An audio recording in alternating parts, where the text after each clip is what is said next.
Welcome back to Business AM, and we're now in that part of the show where we look at the business issues that are shaping Kenya's economy. And with me in studio, I have intellectual property expert Ogwang Omuga. Welcome to the show, Ogwang. Thank you. It's always a pleasure having you. Thank you for having me. Are you excited about today's conversation? Excited is an underterm. What would you call it? I'm ecstatic.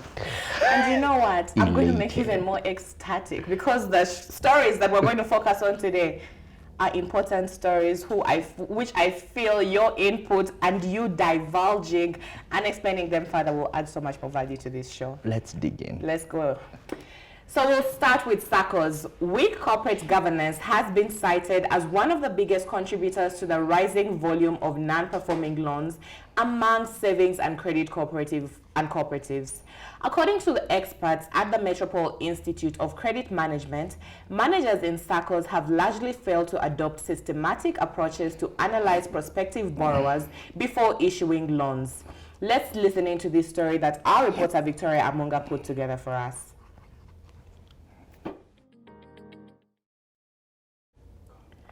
So, I guess the story is not yet ready, so we'll just have to dive into it. Sure. But did you listen to the information? Okay, yeah, I did. I have.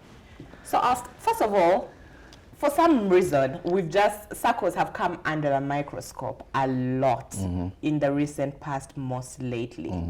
And now we're seeing the increasing volumes of non-performing loans go up. So much is being said about that. I'll start off by asking, Ogwang, is the problem within the SACCO sector really a problem of governance? Would you say this is where it all begins, that's the beginning of the end when it comes to all the issues, even if it's in line with the non-performing loans that are plaguing the SACCO sector? Okay.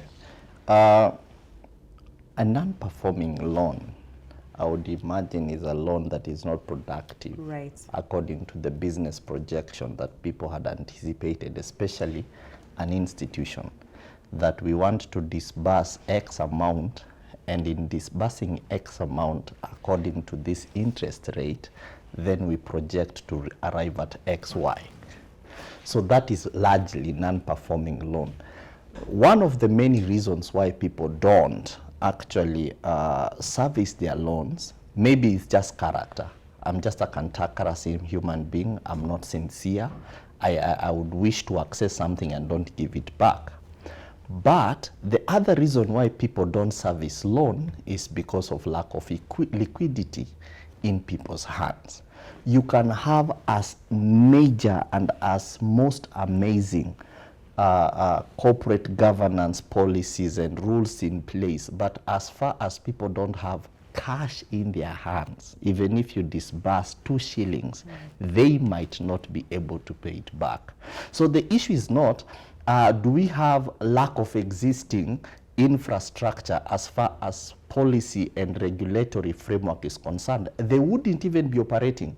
Actually, SASRA, SACCO Regulation Authority, would not even allow them. Right. So which means the mere fact they are operating means that they have complied to regulatory framework as proposed by SASRA, because SACCOs only operate for the interest of the members. So that means if for me to be part of a SACCO, then that SACCO, I identify with the ideals of that SACCO, I identify with the values of that SACCO, and I think that where I wish to go as an individual or as a company or as a family, this SACCO best suits that intended desire. But the problem here is you cannot forbid someone from accessing what they have contributed into a SACCO. Right, because SACCOs should ideally even function differently from how banks and these other